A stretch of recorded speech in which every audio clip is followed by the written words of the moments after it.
Jadi kitab Al-Quran ini adalah kitab yang penuh dengan keberkahan. Kitab yang di dalamnya terdapat petunjuk-petunjuk, rambu-rambu yang kalau kita mengikutinya, maka kita akan senantiasa dimuliakan hidup kita oleh Allah Subhanahu wa ta'ala. Bukan hanya mulia dalam kehidupan pribadi kita. Kalau kemuliaan dalam kehidupan pribadi, belum tentu orang yang kekurangan harta, orang yang miskin, orang yang kita anggap sebelah mata, itu dianggap mulia oleh banyak orang. Kalau untuk kehidupan pribadi, Al-Quran ini barangkali cukup Allah Subhanahu wa ta'ala turunkan ayat-ayat yang isinya tentang apa? Rukun iman, rukun Islam saja. Tapi ternyata yang Allah turunkan di dalam Al-Quran ini, wahyukan secara sempurna kepada Rasulullah SAW, Allah menyebut sendiri di dalam surat Sad ayat 29. Kitabun anzalnahu ilaika mubarakun liyadabbaru ayatihi waliyatadzakkara ulul albab. Kitab Al-Quran ini kami turunkan kepadamu wahai Muhammad, penuh dengan barakah. Bagaimana supaya Al-Quran ini penuh dengan keberkahan? Liyadabbaru ayatihi, supaya manusia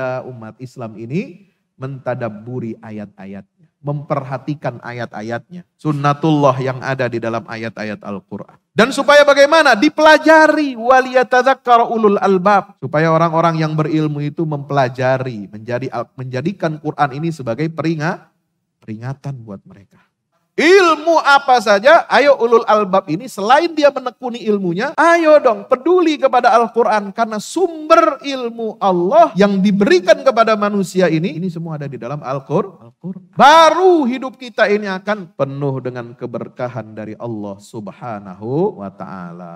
Insya Allah.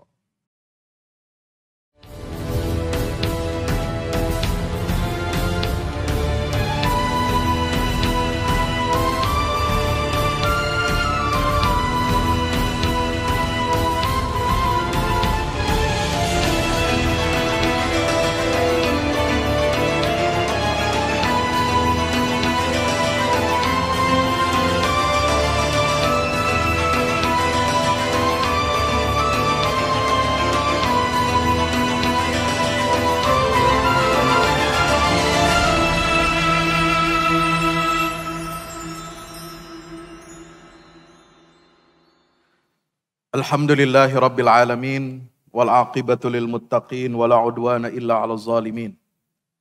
Asyhadu an la ilaha illallahul malikul haqqul mubin wa asyhadu anna nabiyyana Muhammadan abdullah wa rasuluhul mab'uts rahmatan lil alamin. Allahumma salli wa sallim wa barik alaihi wa ala alihi wa ashabihi wa man tabi'ahum bi ihsanin ila yaumiddin. Subhanaka la ilma lana illa ma 'allamtana innaka antal alimul hakim. Rabbi zidni ilma warzuqni fahma. Bapak Ibu hadirin hadirat jamaah Masjid Baitur Rahmah Komplek Pertamina yang insya Allah mudah-mudahan kita semuanya senantiasa dirahmati, diberkahi dan diampuni dosa-dosa kita oleh Allah Subhanahu wa taala. Amin ya rabbal alamin. Marilah kita mengawali subuh pagi ini dengan memanjatkan puja dan syukur kehadirat Allah Jalla Jalaluh Subhanahu wa ta'ala.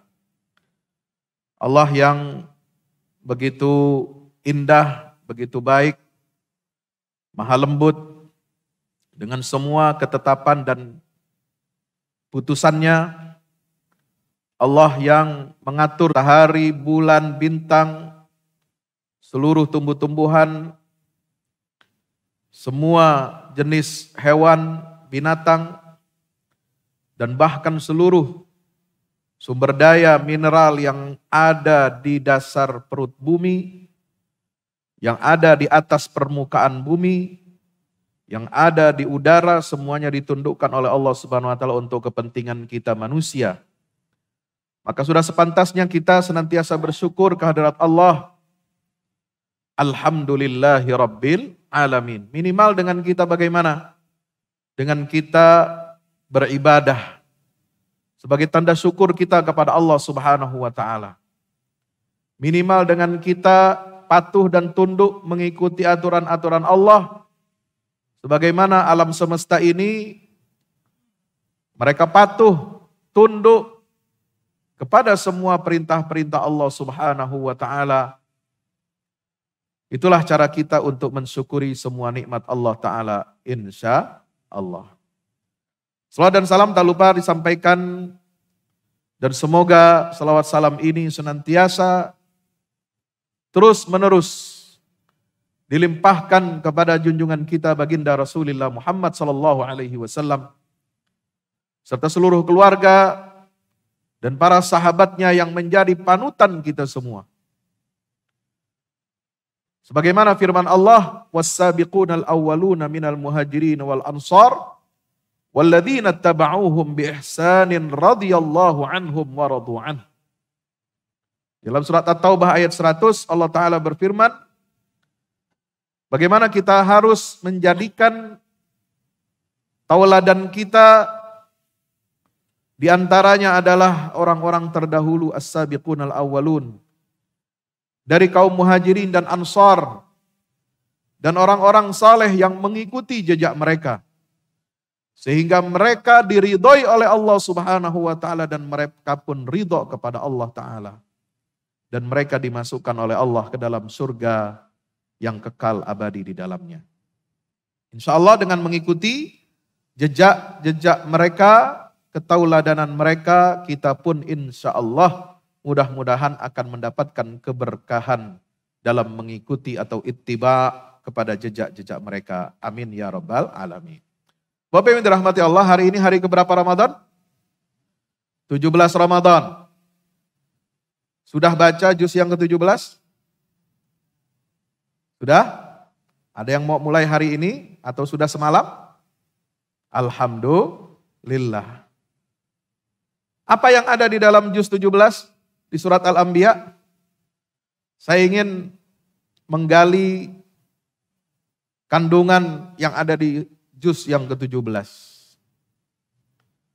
Ada beberapa ayat yang menjadi perhatian ketika kita membaca surah Al-Anbiya, yaitu ayat 10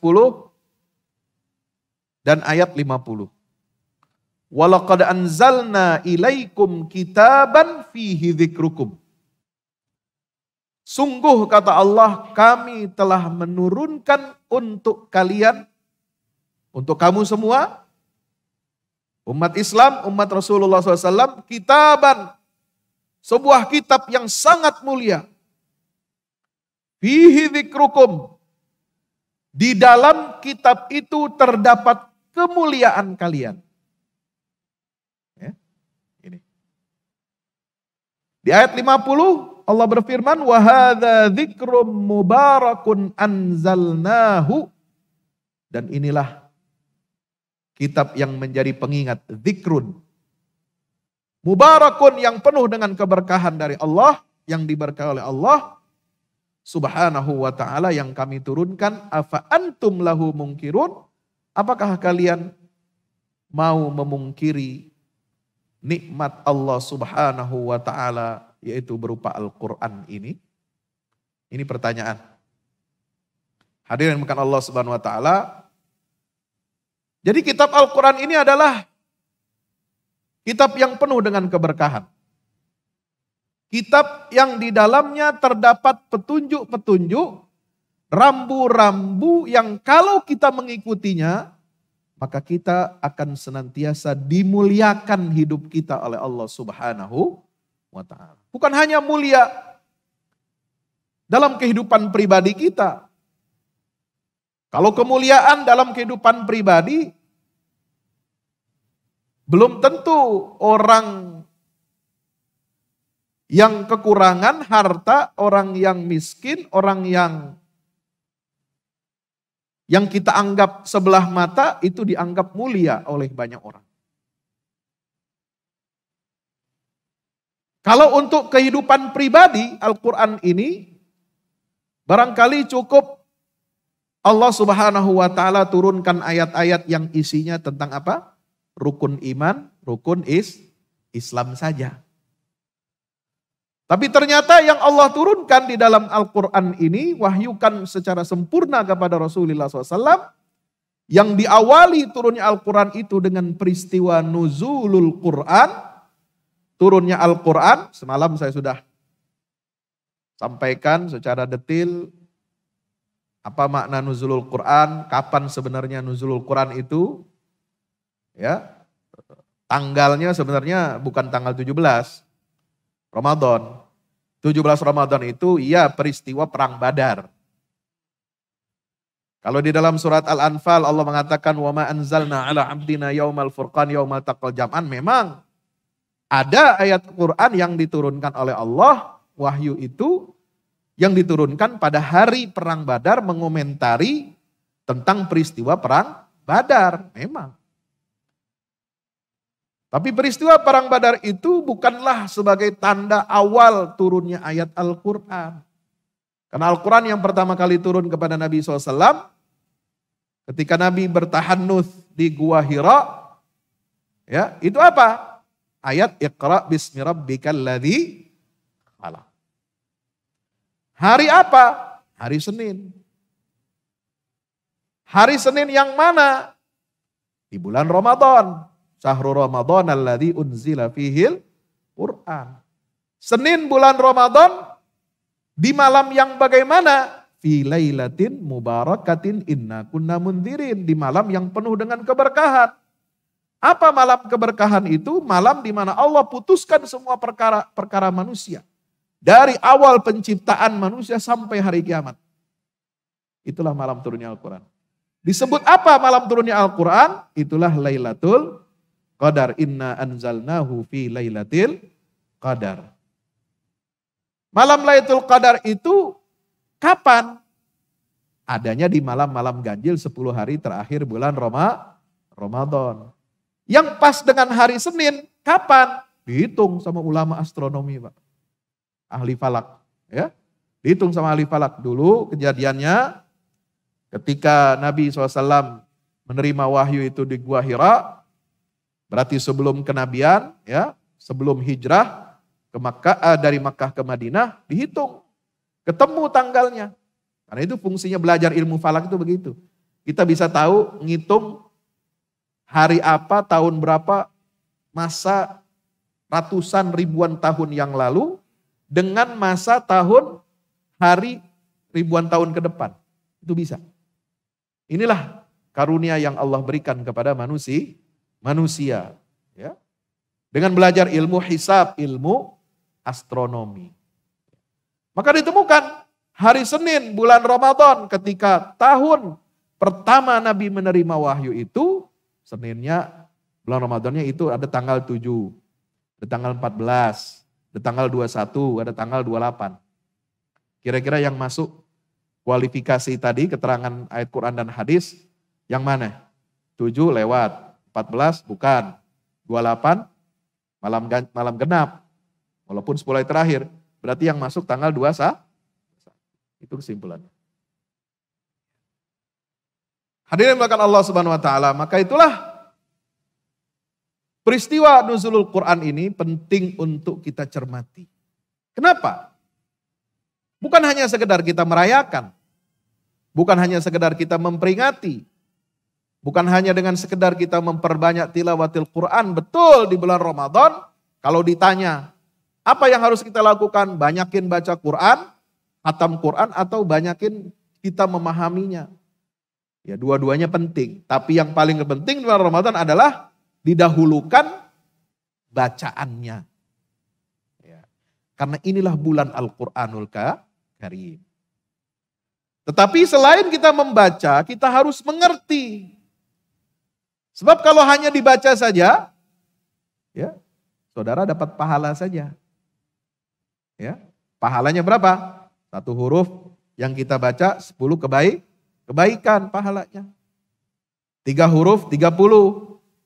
Terus sekian. Berapa huruf dari Al-Quran yang kita baca dalam 1 juz? Nah itulah tinggal dikali 10. Ya, mungkin sampai rambut kita keriting. Ya, ngitung 1 huruf Quran dari juz 1 sampai 30 itu gak selesai-selesai itu. Ya. Tapi itu sudah dihitung oleh para ulama terdahulu. Itu rajinnya luar biasa itu. Ya. Bapak Ibu yang dirahmati Allah Subhanahu wa taala, maka ada tugas lain. Tugas kita umat Islam ini, kalau kita ingin mendapatkan kemuliaan dari Allah, Sebagaimana ayat tadi, ayat 10 surat Al-Anbiya, walaqad anzalna ilaikum kitaban fihi dzikrukum. Kalau kita ingin mendapatkan keberkahan dari Al-Quran, keberkahan bukan hanya hidup kita individu, tetapi keberkahan untuk kebaikan alam semesta ini. Dari mana keberkahan kehidupan di dunia ini? Kalau umat Islam ini memimpin. Ya. Kalau orang kafir, munafik, orang fasik yang memimpin, yang mengelola dunia ini, yang jadi khalifah, tahu khalifah? Jangan takut dulu dengan istilah khilafah ini ya. Ini konsep Al-Quran ini yang asli, inni ja'ilun fil ardi khalifah. Mungkin bukan bentuk sistem tertentu, tetapi siapapun yang menjadi pemimpin dari tingkat terkecil sampai paling besar, sampai presiden bahkan sampai PBB, ya, sampai yang menguasai dunia ini kan segelintir orang, Pak. Ini dunia ini diatur politiknya, ekonominya oleh segelintir negara. Yang kita kenal dengan Big Five. Amerika, Rusia, Cina, apa lagi? Prancis, Inggris. Ya. Ini negara-negara yang dulu menang Perang Dunia I dan Perang Dunia II. Ada negara Islam di situ? Gak ada. Makanya gak berkah sampai sekarang. Ya. Karena memimpin dunia ini harus dengan konsep Al-Quran. Dengan nilai-nilai Al-Quran. Mereka gak kenal nilai Al-Quran. Bahkan mereka memusuhi nilai Al-Quran. Bahkan dibakar Quran itu sama mereka. Iya. Kenapa? Karena kita terpuruk, tertinggal, jauh di belakang mereka. Kenapa bisa seperti itu? Karena kita meninggalkan Al-Quran. Kita tidak memperhatikan dan tidak berupaya mencari, menggali nilai-nilai keberkahan Al-Quran. Quran berkahnya bukan hanya dibaca. Bukan hanya dihafal. Tapi keberkahan Al-Quran, Allah menyebut sendiri di dalam surat Sad ayat 29. Kitabun anzalnahu ilaika mubarakun liyadabbaru ayatihi waliyatadzakkara ulul albab. Kitab Al-Quran ini kami turunkan kepadamu wahai Muhammad sallallahu alaihi wasallam.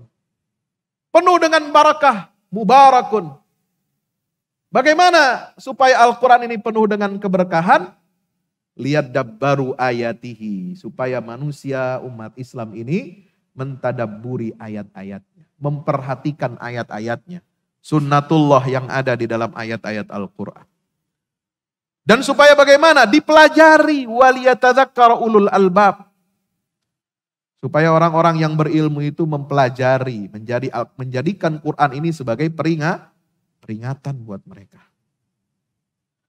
Yang ahli kimia, ayo dong, jangan cuma sibuk dengan dunianya, pelajari Al-Quran.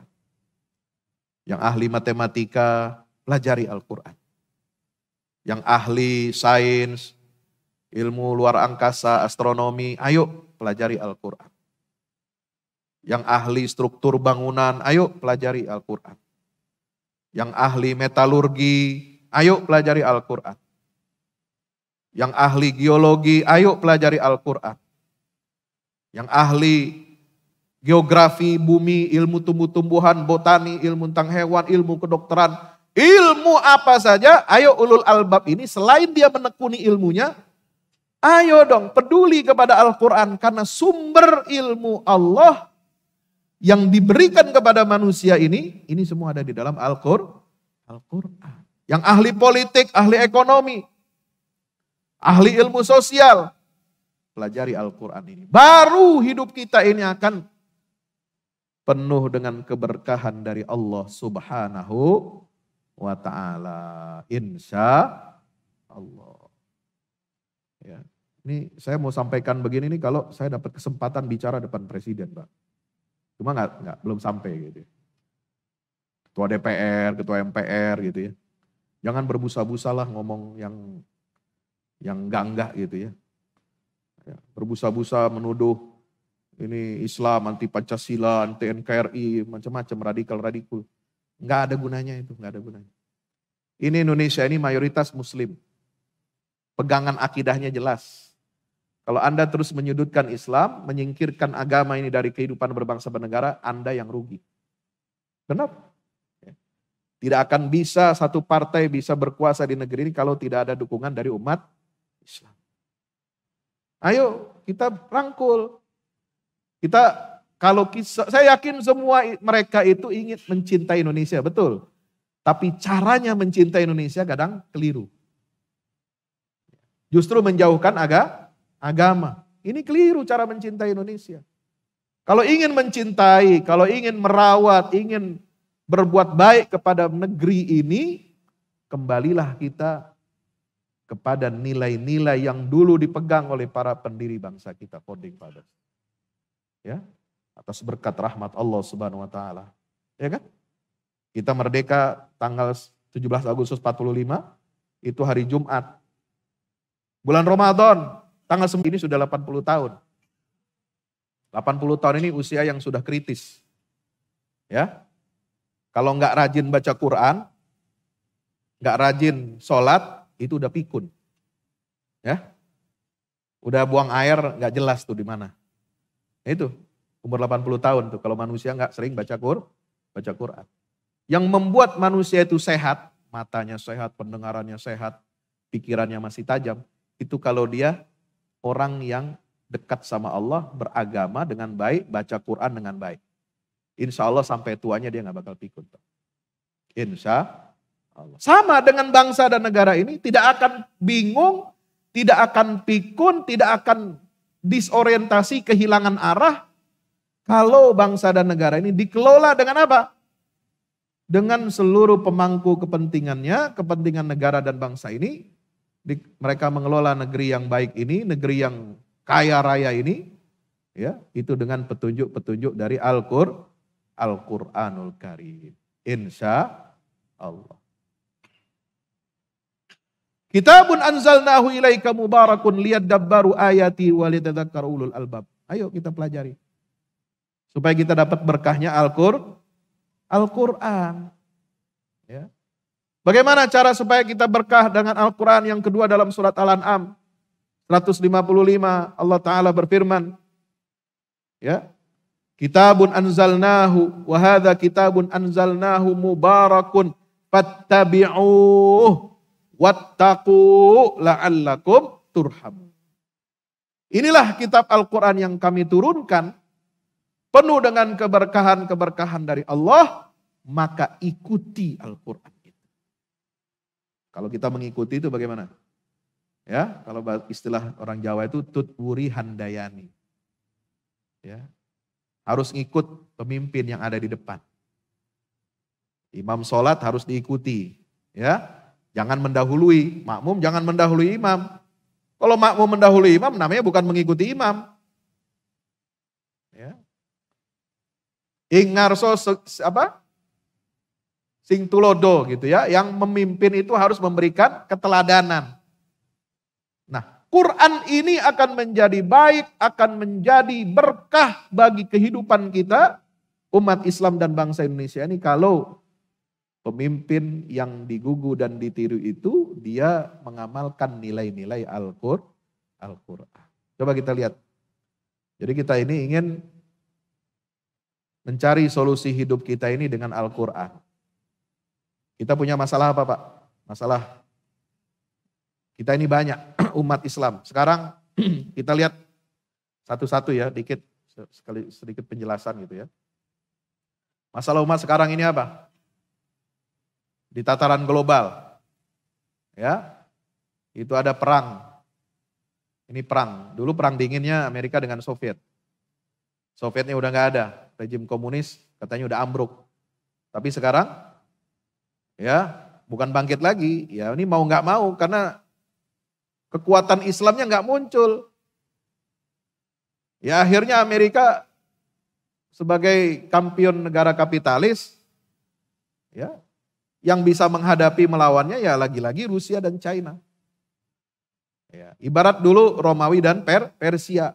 Ya, ini perang terus ratusan tahun.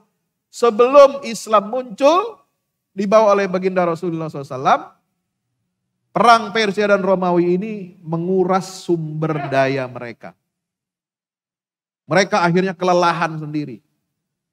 Ya, Persia mengalahkan Romawi, alif lam mim ghulibatir rum fi adnal ardi wa hum min ba'di ghalabihim saghlibun. Setelah itu Romawi berhasil mengalahkan Persia.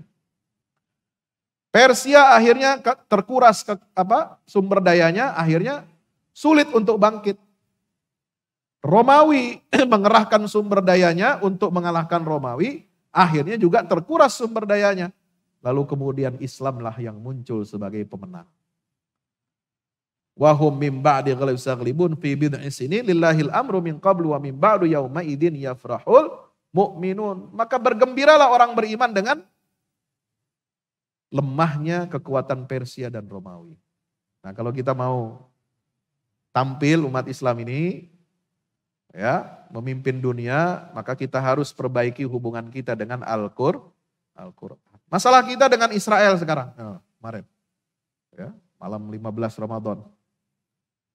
Ya, tentara Zionis masuk, ya seenaknya dia, emang dia bisa berbuat apa saja karena dia punya kekuasaan, punya kekuatan.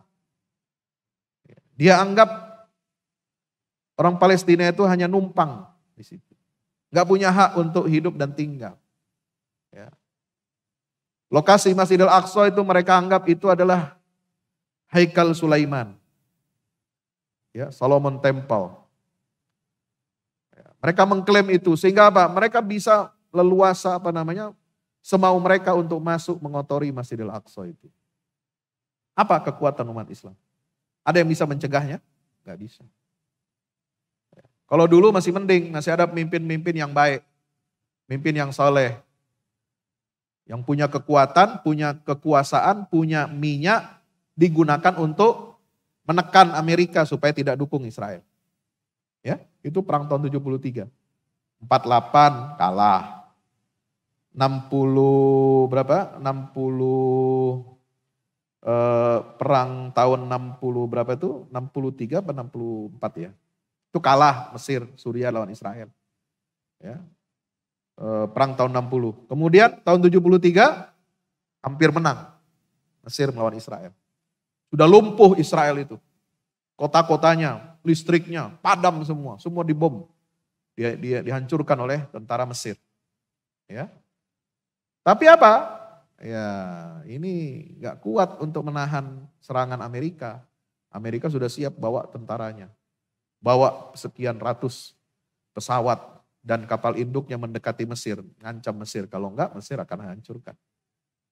Walaupun Raja Faisal waktu itu dari Arab Saudi sudah mengembargo minyak, pasokan minyak untuk Amerika. Jadi kelimpungan Amerika. Tapi Amerika masih kuat, dia punya militer di Timur Tengah. Dia siap untuk menghancurkan Mesir, Pak. Ya. Maka kalau kita lihat, bagaimana kita menghadapi Israel ini? Apa solusinya? Wajalnahu hudal min Israel. Ya, dzurriyyatan dzurriyyatan hamalnahu innahu kana 'abdan syakura. Nah, ayat keempat. Itu sampai ayat ketujuh itu kuncinya itu. Ya. Dan diakhiri ayat 9, kembali kita harus mengambil petunjuk dan hidayah dari Al-Qur'an. Inna hadzal Qur'ana yahdi lillati hi aqwam wa yubashshirul mu'minina alladziina ya'maluna as-shalihat anna lahum ajran hasan. Bagaimana kita mau menghadapi Israel dan Amerika ini? Sekarang kekuatan dunia. Solusinya kata Allah dalam ayat 4 itu apa? Kita harus mendidik generasi yang menjadi karakternya itu apa? Ibadan lana. Wa qadaina 'alaikum ibadan lana uli ba'sin syadid fajasu khilal diyar. Israel itu, Bani Israel, mereka akan melakukan kerusakan 2 kali. Ya, ini keterangan Allah dalam Al-Quran gak mungkin salah, gak meleset. 2 kali dia melakukan kerusakan. 1, di masa Rasulullah. Mereka menentang dakwah Islam, menentang Rasulullah, hasad, dengki kepada Nabi, sehingga mereka melancarkan apa? Pengkhianatan. Padahal sudah tanda tangan perjanjian Madinah. Mereka di bawah otoritas Rasulullah, boleh hidup damai di Madinah, Ya, boleh kerjasama ekonomi, ya, tapi kamu jangan berkhianat kepada negara yang dipimpin oleh Rasulullah SAW. Tapi mereka berkhianat. Bani Qainuqa, Bani Nadir, ya, Bani Quraidah, mereka berkhianat. Akhirnya apa? Ditumpas oleh Rasulullah SAW. Surat Al-Ahzab, baca itu. Sama surat Al-Hasyr, ya, itu ditumpas. Mereka yang ikut dalam perang melawan Rasulullah, mereka dieksekusi mati. Anak-anak, kaum perempuan dan orang tua yang tidak ikut mengangkat senjata, mereka diusir atau dievakuasi keluar dari jazirah Arab. Itu ceritanya. Makanya mereka berdiaspora kemana-mana. Ya, itu hukuman. Bagaimana cara menghancurkan kekuatan Yahudi di Madinah? Itulah Allah mengatakan apa? Idza jaa wa'du ulahuma. Kalau kerusakan yang pertama muncul, ya, apa solusi dari Allah? Ba'athna alaikum ibadan lana uli ba'sin syadid. Kami utus hamba-hamba kami yang memiliki kekuatan yang dahsyat untuk menghancurkan kalian. Dan mereka akan mengepung dan akan mengejar kamu sampai ke lorong-lorong kampung. Itu Yahudi di Madinah begitu dulu. Sampai masuk mereka ke lobang-lobang itu, ya, bisa diburu itu. Ya. Itu yang pertama. Itu terjadi kapan? Di masa Rasulullah SAW. Ya. Kenapa? Generasi sahabat ini mereka dididik, dibina oleh Rasulullah SAW menjadi ibadan lana uli ba'sin syadid. Mereka adalah hamba-hamba Allah yang memiliki kekuatan apa? Kekuatan ruhiyah, kekuatan mental spiritual, kekuatan akidah, kekuatan jihad fisabilillah, kekuatan harta, semua lengkap. Ibadahnya kuat, semuanya kuat. Makanya bisa mengalahkan Yahudi. Ya. Nah, sunnatullah akan terus berjalan. Ini Allah berfirman nih, lihat lagi ayat 5. Tsumma radadna lakumul karrata 'alaihim wa amdannakum bi amwali wa banina wa ja'alnakum aktsara nafira. In ahsantum ahsantum li anfusikum wa in asatum falaha. Ini Allah punya skenario, Pak. Kami akan kembalikan lagi ya, kejayaan kepada kamu umat Yahudi. Akan mengalahkan umat Islam. Ini bahasanya Al-Qur'an loh.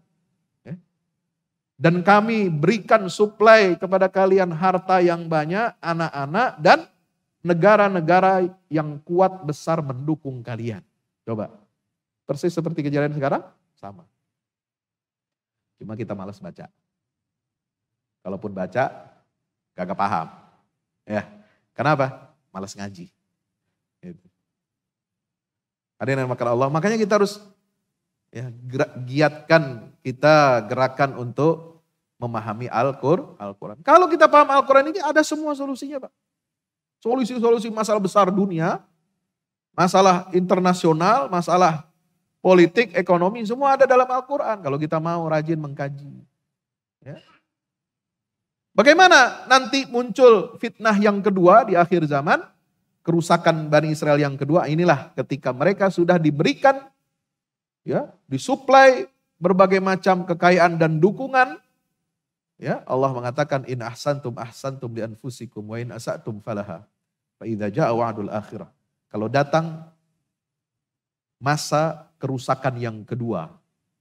Ini yang di akhir zaman sekarang, seperti sekarang ini. Ya, maka apa? Jaa wa'dul akhirah liyasu'u wujuhakum wa liyadkhulul masjid kama dakhaluhu awwala marrah. Maka hamba-hamba yang kami dulu utus seperti hanya di periode pertama di masa Rasulullah SAW, ini akan bangkit lagi. Ya, mereka hamba-hamba Allah yang punya kekuatan, mereka akan apa? Liyasu'u wujuhakum, akan menyuramkan wajah-wajah kalian. Dan mereka yang akan membebaskan Masjidil Aqsa dan masuk dengan apa? Membebaskan Al-Aqsa itu dengan pekikan takbir. Allahu Akbar. Allahu Akbar walillahil hamd. Ini janji Allah. Nah, cuma sekarang kita mau memantaskan diri seperti itu apa tidak? Apa masalah kita lagi? Banyak. Ya, mulai dari kehidupan pribadi, menghadapi fitnah. Baca surat Yusuf, kisah Nabi Yusuf itu luar biasa. Masalah apa? Kepemimpinan. Kepemimpinan yang bagaimana? Kepemimpinan yang rahmatan lil alamin. Yang melindungi rakyat yang kecil, rakyat yang dizalimi. Itu baca surat Al-Kahfi. Al-Kahfi itu ada kisah tentang apa? Nabi Musa dan Khidir, kan? Ada kisah Dzulqarnain. Ini pemimpin. Ya. Kalau Ashabul Kahfi orang beriman yang lemah. Caranya diselamatkan sama Allah. Ya, tapi dengan syarat apa? Mereka kuat akidahnya. Itu diselamatkan dengan apa? Tidur di gua. Yang kedua, kisah tentang pemilik 2 kebun diazab oleh Allah. Ya, karena sombong, enggak percaya Allah dan enggak percaya hari akhirat pembalasan. Ya, mengagung-agungkan, mendewa-dewakan hartanya. Nauzubillah min dzalik. Nah, yang keempat, yang ketiga ini kisah Nabi Musa dan Khidir tentang kepemimpinan. Ya. Allah mengajarkan kepada Musa ilmu tentang bagaimana seorang pemimpin itu harus melindungi SDM yang baik. 1, melubangi kapal. Ya, Khidir itu melubangi kapal. Ada kapal milik rakyat miskin, nelayan. Ya, dilobangin. Untuk apa dilobangi? Bukankah itu bikin celaka? Enggak. Bukan melobangi berarti bukan melobangi dasarnya. Kalau dasarnya bakal tenggelam. Tapi melobangi kapal itu ya pokoknya ada cacat lah. Mau di atas atau di pinggir gitu ya. Yang jelas itu enggak akan membahayakan. Tapi membuat cacat kapal itu. Nah itulah pelajaran dari Allah Subhanahu wa taala bagaimana disebutkan dalam ayat surat Al-Kahfi itu wa ammas safinatu fakanat limasakin ya'maluna fil bahri faratun aibaha wa kana wara'ahum malikun ya'khudhu kulla safinatin ghasba. Pelajarannya bukan soal melubangi kapal, tapi soal untuk melindungi nelayan yang miskin yang dia bekerja hanya dengan modal punya kapal yang jelek itu, kapal butut.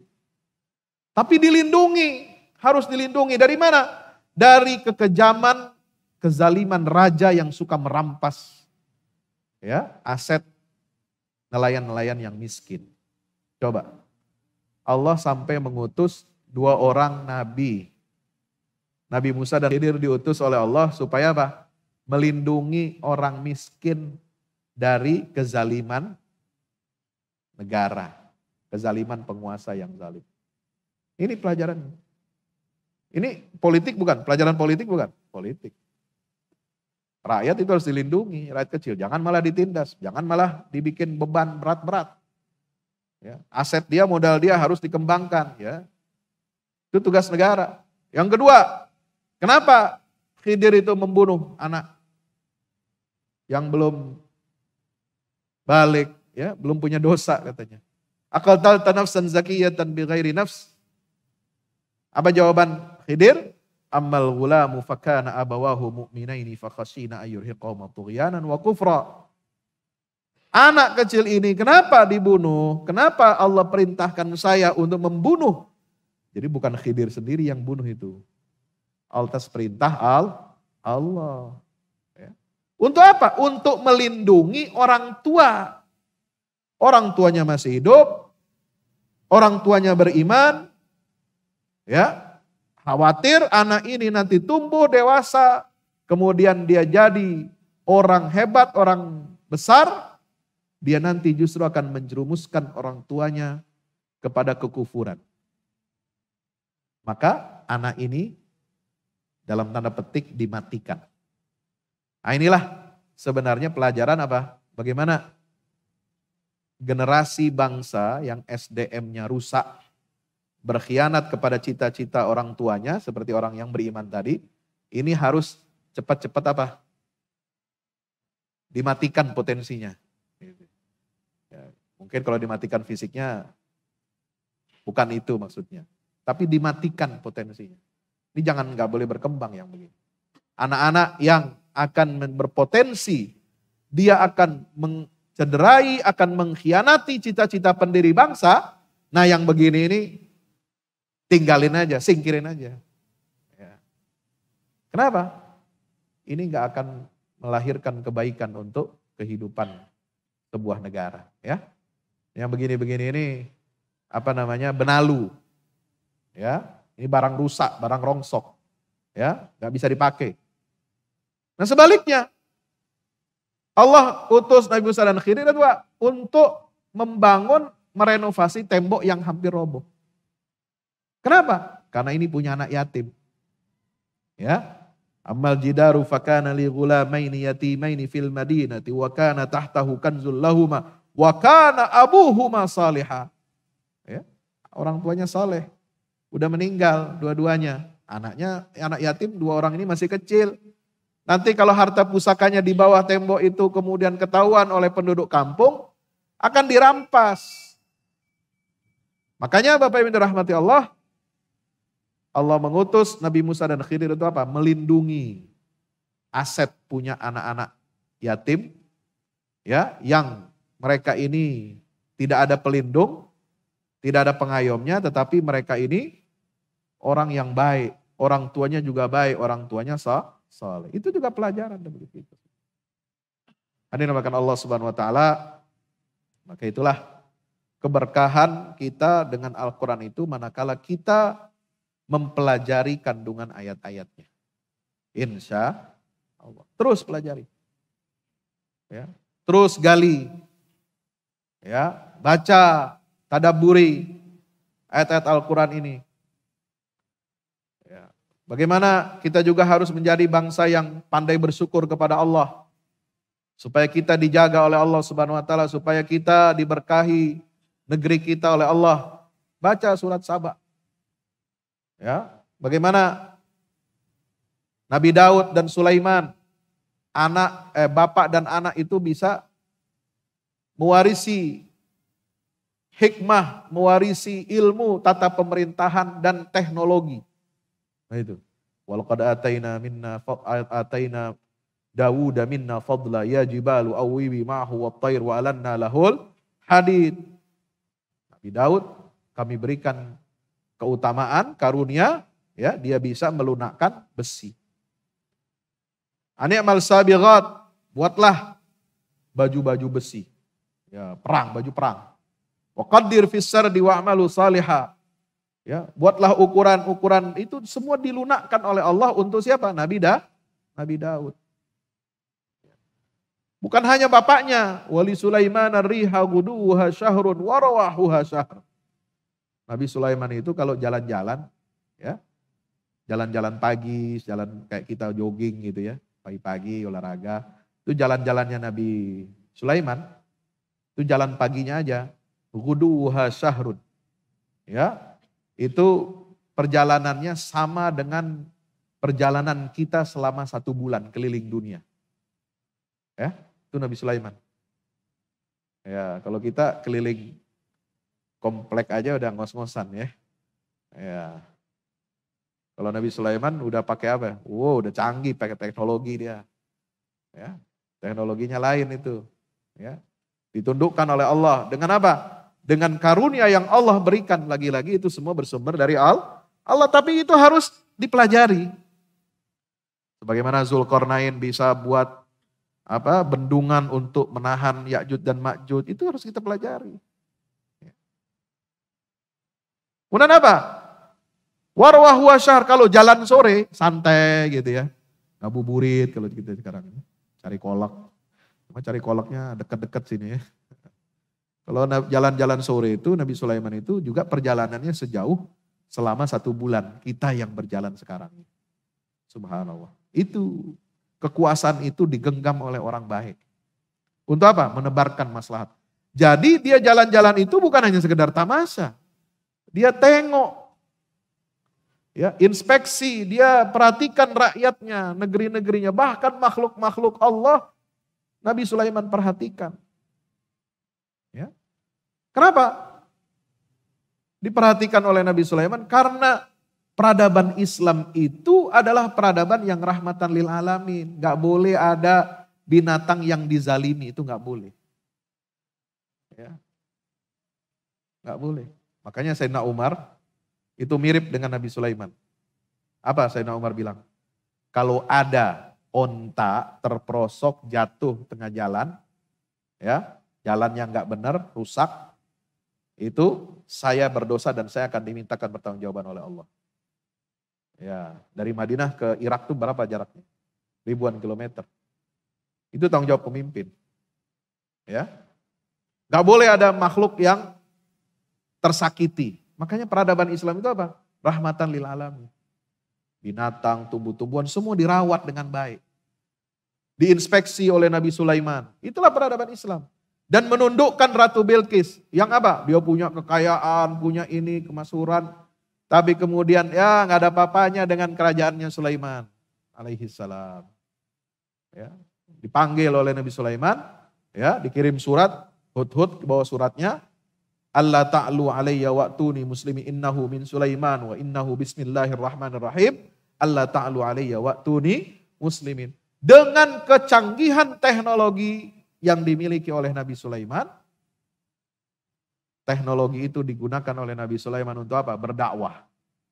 Ngajak orang masuk Islam, ngajak raja-raja masuk Islam, tunduk dan takluk kepada Islam. Alhamdulillahi rabbil alamin. Kita perlu Sulaiman-Sulaiman seperti itu sekarang. Ya. Seperti Sultan Sulaiman Kanuni. Ya, raja atau sultan keberapa itu? Ottoman Turki, ya, yang berkuasa tahun 1521 sampai 1560, 40 tahun dia berkuasa. Kalau dengar namanya Sultan Sulaiman Kanuni disebut di Eropa, raja-raja Inggris, raja-raja Spanyol, raja-raja Belanda, raja-raja Austria itu gemetar, takut. Ya. Persenjataan yang paling canggih di dunia itu dimiliki oleh Kesultanan Ottoman Turki di zaman era Raja Sulaiman, Sultan Sulaiman.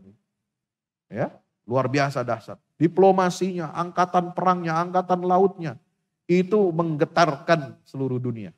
Kalau dengar ada lihat kapal bendera, ya, Ottoman, ya, Utsmani, kemudian siapa? Raja Sulaiman, itu semua takut. Gak ada yang berani ngadepin. Itu kekuatan Islam terus begitu. Karena tidak ada yang seperti itu sekarang, maka harga diri umat Islam ini apa? Ya, tidak ada harganya. Ya, mudah untuk diinjak-injak, mudah untuk diremehkan. Makanya mari kita kembali kepada Al-Quran. Laqad anzalna ilaikum kitaban fihi dzikrukum. Kenapa? Karena di dalam Al-Quran itu yang Allah turunkan di bulan Ramadan, itu di dalamnya terdapat kemuliaan kalian semua. Ya. Semua masalah, semua solusi kita cari. Solusinya dari Al-Quran, formulasi dari Al-Quranul Karim. Insya Allah. Masalah-masalah hidup kita di dunia sampai di akhirat, bagaimana menghadapi kehidupan kita, mulai dari masalah keluarga, masalah negara, masalah kehidupan kita, itu semua ada dalam Al-Quran. Mudah-mudahan Allah Subhanahu wa Ta'ala kuatkan iman Islam kita. Mari kita didik generasi-generasi muda kita untuk cinta kepada Al-Quran, ya, melek aksara Al-Quran, melek juga makna Al-Quran.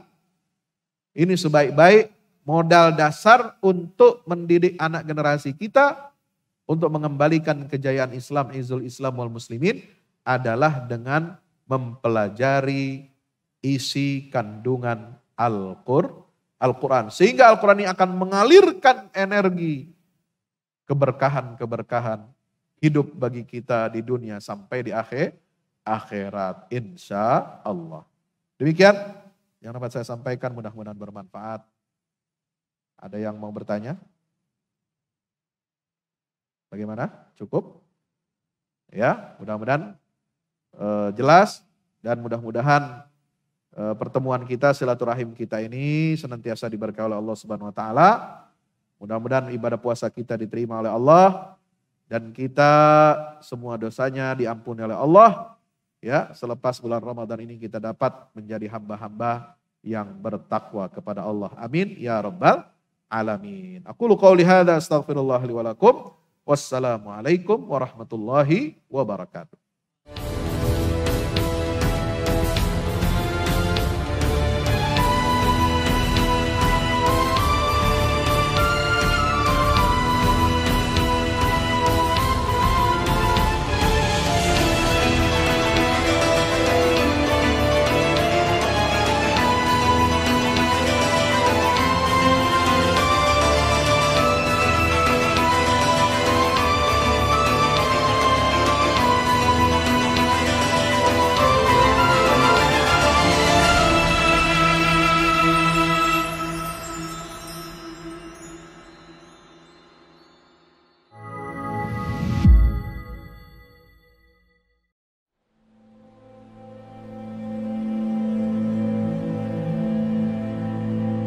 Assalamualaikum sahabat.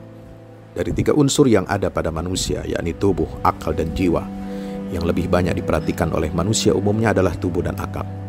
Tubuh kita isi dengan makan bergizi sebanyak 3 kali sehari. Bila perlu kita tambah dengan vitamin dan suplemen. Adapun akal kita isi dengan ilmu pengetahuan. Ilmu apa saja kita pelajari, kita baca, kita berikan nutrisi untuk akal. Akan tetapi kita abai dengan tidak memberikan nutrisi bagi jiwa. Padahal kualitas jiwa itulah yang menentukan mutu hidup kita, baik di dunia maupun terlebih lagi masa depan hidup kita di akhirat. Dan ajaran Islam memenuhi ketiga aspek itu. Iman untuk akal, Islam untuk tubuh, ihsan untuk mengisi jiwa yang kosong, mengisi nutrisi roh kita. Disinilah pentingnya tazkiyatun nufus. Belasan tahun lamanya Nabi Muhammad SAW mendakwahkan tazkiyatun nufus, penyucian jiwa kepada para sahabat. Sewaktu tinggal di Makkah, beliau membimbing dan membina keimanan para sahabat di rumah Arqam bin Abil Arqam. Di rumah itulah pusat pendidikan spiritual penyucian jiwa. Sayangnya, aktivitas inilah yang hilang di tengah muslimin. Kita tinggalkan salah satu kewajiban dan tujuan terbesar diturunkannya Al-Quran, yaitu tazkiyatun nufus. Dampaknya tidak main-main. Kita pun dipandang sebagai umat yang lemah, tidak berwibawa, tanpa marwah, dan tidak dianggap memiliki kekuatan menggetarkan. Buku yang berada di tangan pembaca budiman ini ditulis dalam rangka menggerakkan aktivitas tazkiyatun nufus sebagai upaya menghadirkan perubahan yang revolusioner dalam arti sesungguhnya di negara kita dan bahkan dunia Islam. Disajikan dengan pembahasan yang argumentatif dan bahasa yang mudah dipahami, buku ini dihadirkan untuk mengingatkan setiap muslim agar bersungguh-sungguh membenahi karut-marut yang mendera bangsa dan negara tercinta ini. Dengan membaca dan merenungi kandungan buku ini, semoga kita bersama-sama terpanggil untuk memperbaiki diri kita, keluarga, masyarakat, dan tentunya bangsa dan negara Indonesia. Dan semua itu bermula dari penyucian jiwa kita. Wassalamualaikum warahmatullahi wabarakatuh.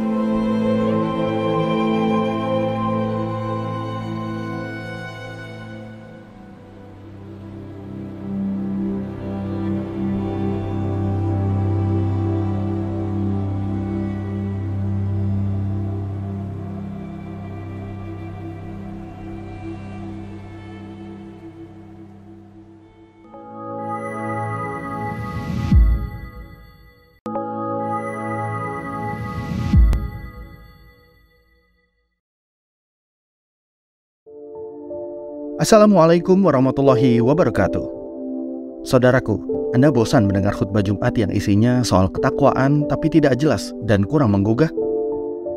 Jemu menyimak khutbah Jumat yang isinya mengingatkan kematian, tapi herannya malah bikin kita tidak tergerak berbuat baik. Atau jenuh menyimak khutbah Jumat dan memilih memejamkan mata, merehatkan diri alias tertidur saat khutbah Jumat. Kadang isi khutbah Jumat yang disampaikan sudah baik dan aktual, tetapi disajikan dengan kurang menarik, bikin bosan dan kantuk. Kadang cara penyajian khotib sudah komunikatif, tetapi materi khutbahnya itu-itu saja yang sering didengar jamaah. Kadang ada yang bagus temanya dan penyampaiannya, cuma sayang, khotib terlalu tendensius menyerang kalangan tertentu. Buku ini hadir untuk menawarkan khutbah yang menggugah sekaligus berpotensi mengubah jamaah. Makna dihadirkan, hikmah dikedepankan, sunnah khutbah pun diperhatikan. Disusun dengan bahasa santai lagi menggugah, bertutur lisan tapi tersaji secara sistematis. buku ini layak dibaca untuk semua kalangan, yang ahli ataupun yang awam, yang bisa berkhutbah ataupun yang tengah belajar atau bahkan sekedar jamaah Jumat. Selain itu, buku ini merupakan asupan bergizi literasi generasi muda dalam menambah wawasan keislaman dan cara hidup berislam sesuai petunjuk Allah dan Nabi. Khutbah-khutbah Jumat penyucian jiwa bangsa ini hadir sebagai penawar bagi para khatib agar mampu tampil sebagai sosok yang bisa mencerahkan jamaah, menghadirkan hikmah di dada mereka selepas pulang dari sholat Jumat, untuk selanjutnya mereka merindukan momen di waktu-waktu berikutnya. Sebab itulah, khutbah Jumat memang harus disimak dengan jiwa merekah dan penuh nikmat.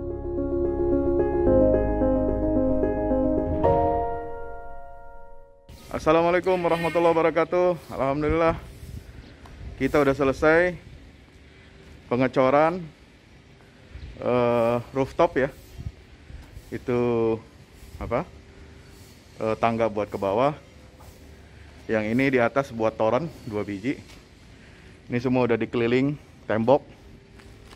Ya, ini untuk lantai paling atas buat futsal, buat jemuran, buat tanaman hidroponik juga ntar insya Allah. Ya, terus support ya teman-teman. Alhamdulillah terus selesai pengecorannya semuanya. Ya, ini progres kita terbaru dan jadi buat olahraga, buat utilities ya, multiguna. Nah, kita turun sini semua. Ini lantai 3. Ini untuk asrama ya, untuk kamar-kamar, dan nah di situ musola. Nanti di situ musola ya. Ini kamar-kamar dan musola buat santri-santri tahfiz kita insya Allah.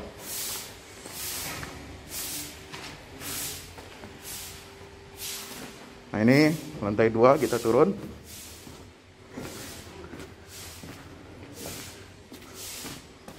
Ini untuk kelas-kelas ya.